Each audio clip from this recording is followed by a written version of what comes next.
बिजली चोर बहू। कहते हैं ना, बच्चों में संस्कार माँ बाप से ही आते हैं। पारुल की शादी के पहले से ही उसके मायके में अंधेरा होने से पहले, पारुल कहाँ है? जल्दी से स्टूल लेकर आ जा बेटा, वो तार भी ले आना, जल्दी कर। चारों तरफ अफरा तफरी का माहौल हो जाता है। कोई लाइट बंद कर रहा होता है तो कोई पंखा। पापा, मैंने सब रख दिया है और भाई और माँ ने सब बंद कर दिया है।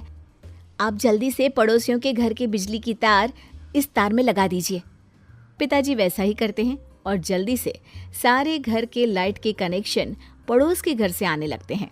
शुक्र है भगवान का कि 20 साल से बिजली का खर्चा पड़ोसी कर रहा है और उसे पता भी नहीं।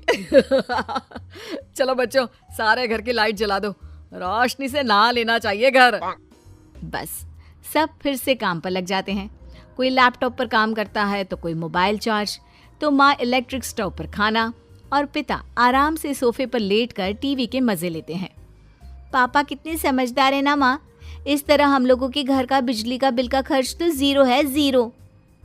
वही पड़ोस के घर, न जाने क्यों शाम होते ही हम लोगों के घर की बत्ती कम हो जाती है और पड़ोसियों का मकान झगमगा जाता है। सब देश के राजनेताओं की गलती है जी, मैं तो सच्ची बोल रही हूँ। ये नेता ना किसी के सगे नहीं है। देखिए, अगली बार तो हम लोग दूसरी पार्टी को ही वोट देंगे। अरे वो तो पिछली बार भी किया था। 20 साल से 4 सरकार बदल चुके हैं हम लोग, लेकिन बिजली की समस्या वहीं की वहीं है। तुम गलना भाभी से पूछना किस सरकार को वोट देते हैं जो शाम होते ही घर बिजली से नहा लेता है। अरे बहुत ही शरीफ लोग हैं, बेटी पारुल और बेटा हिमांशु। भाई साहब भी बिल्कुल उसूलों के पक्के इंसान है। ये चमक तो लगता है उनकी सच्चाई और नेक दिली की है। हाँ।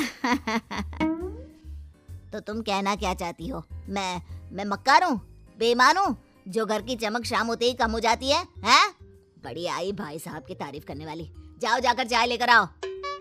बीवी वहां से चली जाती है। अगले रोज पारुल को देखने लड़के वाले आते हैं।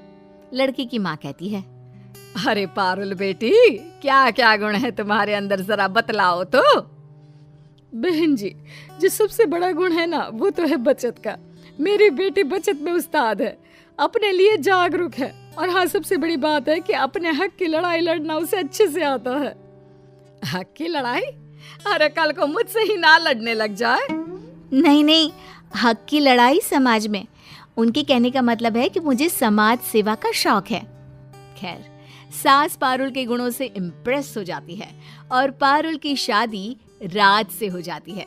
शादी के 1 महीने बाद, माँ ये देख तो बिजली का बिल। अरे कितना आ गया? इस बार भी बजट बिगड़ेगा क्या ये बिजली के बिल के चक्कर में? माँ देख तो, बिजली का बिल सिर्फ 200 रुपया आया है। हैं? ये कैसे हो सकता है बेटा? AC, cooler, TV, fridge, laptop, mobile सब तो चल रहा है, फिर कैसे बिजली का बिल कम आ रहा है? जा जरा बिजली विभाग में दिखा कर तो आ। तभी वहां पारुल आ जाती है। हद है माँ जी, लोग उन लोगों के पास जाते हैं कि हम लोगों का बिल बढ़कर आया है, आप जाओगी कि कम आया है? अरे हंसेंगे सब आप लोगों पर। अरे बचत ही की है ना हम लोगों ने। चलिए। हाँ माँ, पारुल सही तो बोल रही है। सारा दिन पारुल को मैंने गर्मी में बैठे हुए देखा है। हाँ, क्योंकि पूरी रात एसी चलता है ना। अरे दिन का तो मुझे पता नहीं, मेरा तो मंदिर और सत्संग का ही वक्त निकल जाता है, लेकिन रात को तो मैं टीवी भी देखती हूँ, मोबाइल भी चार्ज करती हूँ, और तो और कमरे का एसी भी चलाती हूँ। ऐसे में 200 रुपए बिल कुछ पच नहीं रहा। अरे माँ जी, पचाने के लिए मैं हूँ ना, आज चूरन डालकर पराठे बना देती हूँ। बात आई गई हो जाती है, लेकिन किसी को पता नहीं होता कि शाम होते ही पारुल पड़ोस के घर से बिजली चोरी करती है। एक रोज पारुल रिक्शे में बैठकर सास के साथ बाजार जा रही थी कि सड़क पर गड्ढा होने के कारण रिक्शे से गिर जाती है। अरे देखो देखो, मेरी बहू गिर गई। अरे कोई है क्या? बचाओ मेरी बहू को। किसी तरह सब मिलकर पारुल को उठाते हैं। ये सड़क कौन है एमएलए? हाँ, मैं अभी ट्वीट करती हूँ इस सड़क की फोटो खींचकर। अरे सड़क सुधारने की जिम्मेदारी होनी चाहिए, टैक्स देते हैं हम। वो रिक्शा वाला कहाँ गया? कहाँ है वो? माफ कर दीजिए मैडम, वो रास्ते में अंधेरा था तो गड्ढा दिखाई नहीं दिया। वाह जी वाह, ये स्ट्रीट लाइट भी नहीं जल रही है। मैं अभी एमएलए को बोलती हूँ। बहू मंत्री के पास जाती है। अरे मैडम, ये तो बिजली विभाग की गलती है कि वो सड़क की बिजली क्यों काट रहे हैं। जाइए बिजली विभाग में कंप्लेन करिए। पता क्या है वहाँ का? शास्त्री भवन, कमरा नंबर 503। बहू अगले दिन शास्त्री भवन जाती है। कमरे नंबर 503 में जहाँ बैठा अधिकारी बहुत ही खड्डूस होता है। हाँ, ये टूटी फूटी महिला कौन है? ये डॉक्टर का क्लिनिक नहीं है, बिजली विभाग का दफ्तर है, समझी? अरे तो मैं आपकी शिकायत लेकर आई हूँ। अम्बेडकर मार्ग की स्ट्रीट लाइट नहीं जल रही है। कल मेरा रिक्शा गड्ढे में गिर गया जिससे मुझे ये चोट आई है, समझे? इससे पहले कि कोई और गिरे, पहले तो लाइट लगाइए, और दूसरा लाइट क्यों नहीं है इसका कारण बताइए। अधिकारी को बहू की बात पर गुस्सा आ जाता है। वाह वाह वाह, अब आम जनता दफ्तर में घुसकर सवाल करेगी। अरे रमेश, जरा मैडम के घर का एड्रेस लेकर इनकी हिस्ट्री तो निकालो, अभी दे देते हैं इनके सवाल का जवाब। हाँ मैडम जी, पहले तो अपना नाम और पता लिखिए इस कागज पर, फिर आपको देते हैं जवाब कि वहाँ बत्ती क्यों नहीं थी। बहू सारा लेखा जोखा कागज पर लिखकर चली जाती है। अगले रोज, बहू, शाम के वक्त कौन आ गया, जरा देख तो।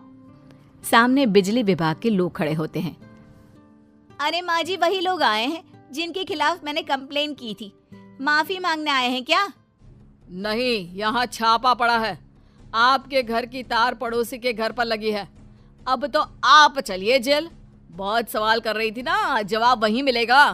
हाँ, नहीं नहीं, मुझे माफ कर दीजिए, मैंने तो बस वो गलती से।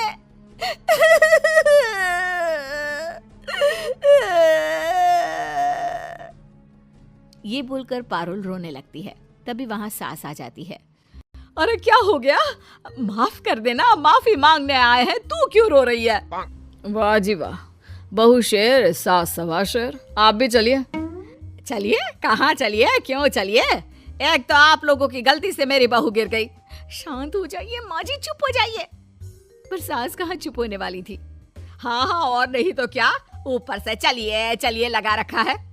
तभी वहां पारुल का पति भी आ जाता है। पारुल उसे देखकर जोर से रोने लगती है।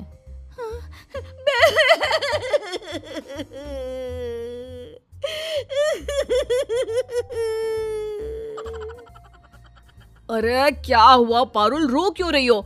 और कौन है ये लोग? पारुल पति को सारी बात बता देती है। देखिए, अपनी बीवी की तरफ से मैं माफी मांगता हूँ। और पारुल, सच कहो तो तुम जैसे लोगों के कारण ही देश का बिजली विभाग घाटे में रहता है। बिजली बचाना सरकार कहती है, लेकिन तुम तो बिजली चोर निकली।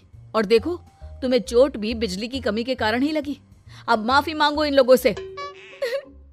मेरी समझ में बात आ गई है, मुझे माफ कर दीजिए।